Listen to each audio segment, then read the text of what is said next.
How do you guys actually extract the member forces from STAAD? As a steel design engineer, I used to be often engaged with extracting the member forces to Excel so that I could sort over the data and find out the governing forces for the connection design. If you are someone who is doing the same job as me, then this video is for you. Hello everyone, welcome back to the channel. If you are new here, I am Parshit Jain, a structural engineer based on Pondicherry who is interested in creating content that could help civil or structural engineers like me. And on this channel, we discuss about various tools, concepts and methodologies to help engineers to work productively and efficiently. Today, we are about to create an Excel program that is going to minimize our work when it comes to extracting the member forces from STAAD. This is the program or tool that we are going to build from scratch. Without further ado, let's begin. This video is divided into 3 sessions. First one is discussing the inputs, and secondly, the actual process or methodology to code the tool, and finally, discussing the program line by line. So, moving to the first part, discussing the inputs. What are the necessary inputs which we might require to make this program work? We require 2 things: the member numbers, for which we might have to extract the forces, and secondly, the load combinations, the start and end load combination number, so that we could program our tool in such a way that it extracts the forces of these combinations alone. And that is all the inputs we might require.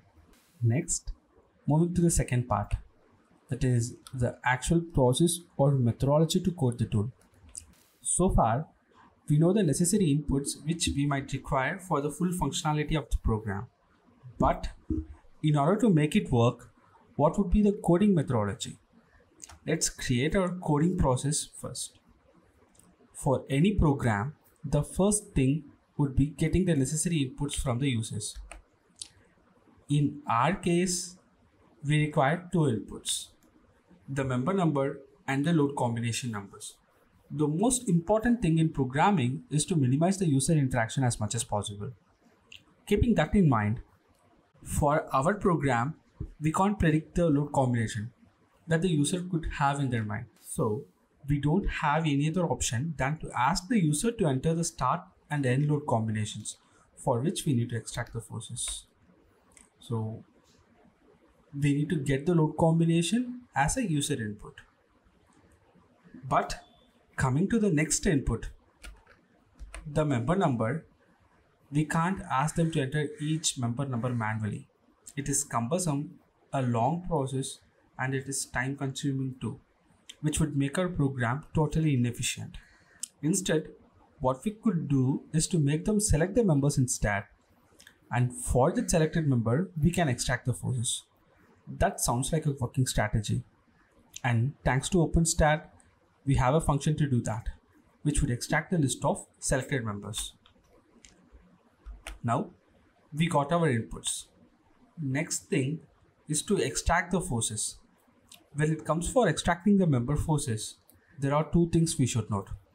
We actually don't know how many members the user is going to select. It varies based on the project and based on the user requirement. He or she might select a single member or 1,000 members. So we might have to create a loop that runs between the selected members first. Yeah, fine. Then what? Again, regarding the load combination, it can be a single combination or a multiple of combinations. So for each member, we need to get the member forces for all these load combinations. So we might require another loop that runs between the load combinations. And finally, if you take a member, there will be 2 end forces. Force at the start node and end node. So we need to capture both these values in our result. And once again, thanks to OpenSTAAD, we just have an appropriate function that is intended to do this purpose. So the final step is extracting the member force using an OpenSTAAD function. To wrap it up, first of all, we are going to assign necessary variables to get the load combination inputs, and then we are going to make use of OpenSTAAD function to get the selected members from the STAAD. Then we are going to use a loop to run through the member list. Within the initial loop, we are going to create another loop that runs through the load combination. And finally, we are making use of an OpenSTAAD function. We are going to extract the member forces. These are the 5 steps that we are going to do in the actual programming. Next, moving to the third part, that is the actual programming for the tool. I have already created a program with the process which we discussed in the second part, and let's discuss the code line by line. I have named our program like member force extractor. Step 1, getting the necessary inputs. So like initially we are having an object variable OS to get the instance of the STAAD Pro application, and then here I have assigned it 2 variables to actually get the starting load case combination number and then total number of load combination. So this start LC is nothing but this value. I'm just calculating the total number of load combinations by subtracting the final value from the initial value. So that's it. We got our load combination list. And secondly, like we need our member list, right? So in order to do that, I'm making use of an OpenSTAAD function. There are 2 OpenSTAAD functions we are going to use here. The first one is get the number of selected beams.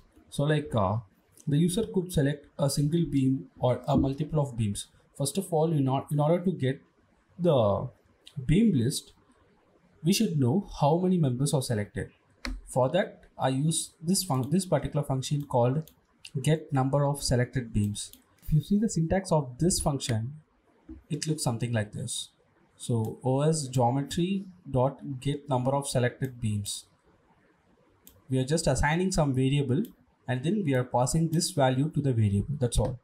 So I have created a variable in the format of long, and then I'm just passing the result to the n selected beams.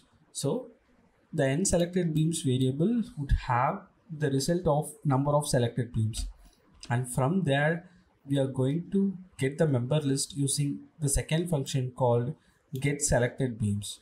If you see the syntax of this one, so we are having the output NA beam numbers. So it just return the selected number IDs as an array.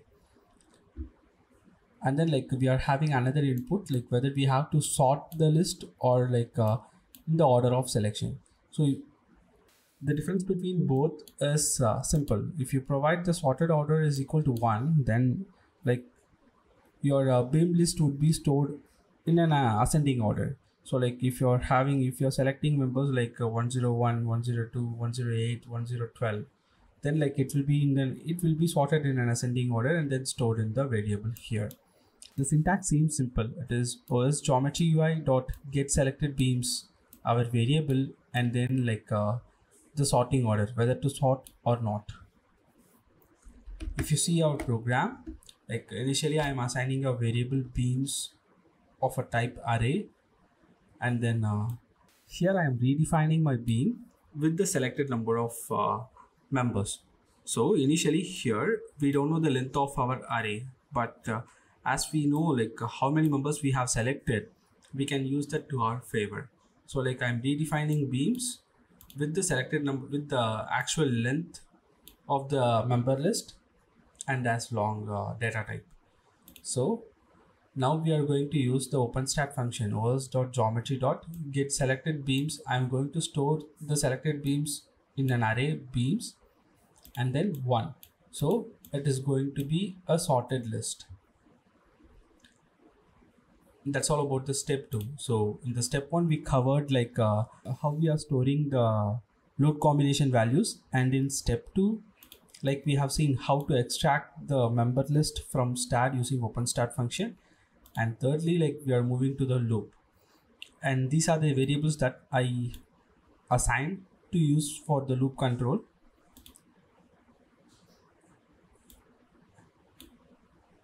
And moving to step 3, we are going for the loop. So these are the variables that I use for loop control. So I, j, k and count. And moving on to the member force extractor syntax.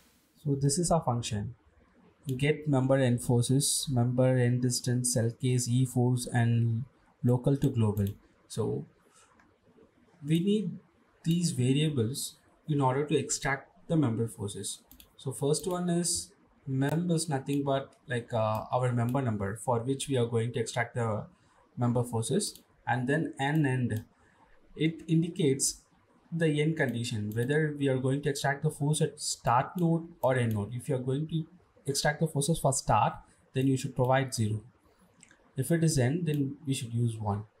And NLC is nothing but the load case reference ID, so for which load case we are going to extract the force, and then the PD force. This is the output that stores the value of X, Fx, Fy, Fz, Mx, My, and Mz.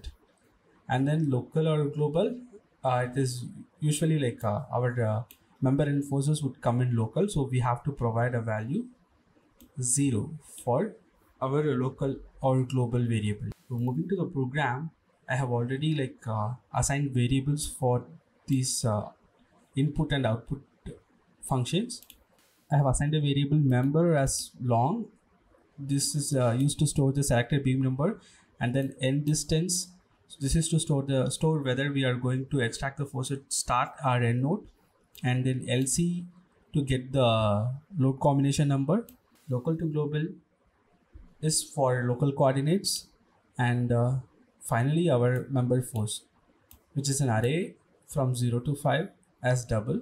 So this is the variable to store the member end forces. Moving to step 3, that is using the for loop to run through the selected beams. So for I is equal to 0 to n selected beams minus 1, I'm just looping through the list of selected beams, and within the first loop I'm creating another loop that is going to run through the load cases. So j is equal to 0, we know the total load case number minus 1. So like from the start load case, I'm going to run through the load combinations, through the number of load combinations. And then like initially we declared the variables, right? Here I'm assigning values for these variables. So member is equal to beams of I. So in this case, beams of I, in the sense beams of I is equal to of index 0, that would be our first beam, and then end distance is 0, that is we are going to extract the forces at start node, and then LC is equal to start LC plus J. So J is 0, and our start LC is our first load case number. Local to global is 0, so we are going to have our member forces in local coordinates. And now moving to step 5, we are going to extract the member forces. So os.output.member end forces, our beam number member, and then end distance, like whether start node or end node, our load combination, member force, to store the extracted member force values, and then local or global. So here we have extracted the forces using the function. Now I'm going to display this member force value over here. In order to do that, I'm just writing the values which is copied to member force to our Excel program. So sheet1 dot cells 10 plus count comma 1 dot value is equal to member. Similarly, the start node, the start load case, and then I'm just indicating the start node like S, and then the end node as E. So these three are over, and then I'm just going to loop through 0 to 5. That is, our member force is from 0 to 5, right? So that is it holds 6 values. So I'm just going to loop from 0 to 5, and then I'm just going to write these values of the member forces over here. That's all.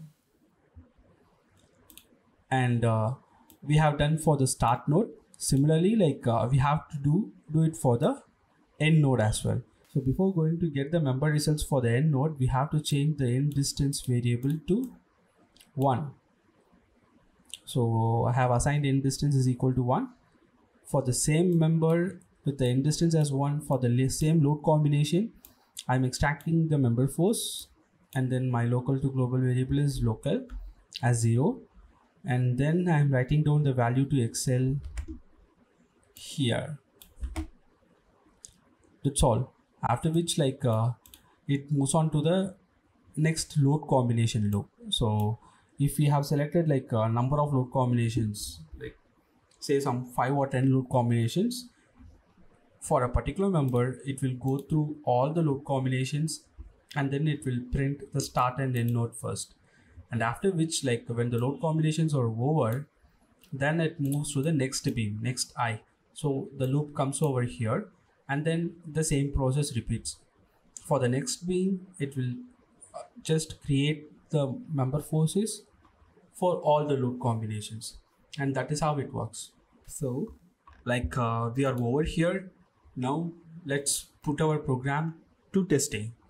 I have a frame here, so let me select some members. Say randomly I have selected some 1 2 3 4 members, and then if you see the load combination, my strength load combinations starting from 101 to 130. So let us extract the forces for 101 to 130. 101 to 130. I have selected the members, and then let me verify whether we have our analysis results. So the output file is there, then the program is already analyzed. So selecting back the members, going over here, clicking extract forces. That's all. If you see for member 5, all the load combinations from 101 to 130, after which it moves on to the next member 6. So 101 to 130. Similarly for 7 and then 8. So that is how it works. We just got our member forces with just a single click and then selecting the members over there. We could add several other features to this program to make it a real product. So first thing would be you need to clear the space before each time you run the program. Otherwise the output would be overwritten to the existing output. And secondly, you could write a function that could sort down the maximum forces. Say for example, for the maximum moment, what are the corresponding axial force, shear, and so on. And for the maximum axial compression or tension, what are the corresponding moment and shear forces. That would actually save much more time, and the program looks like an actual product. Try this recommendation and comment out the difficulty that you face in creating this feature. We'll try to help you guys with the process. If you like this video, give a thumbs up and subscribe to the channel. And if you have any suggestions for videos, please comment them out. We'll try to create videos as per your suggestions. It's Parshit Jayan signing off.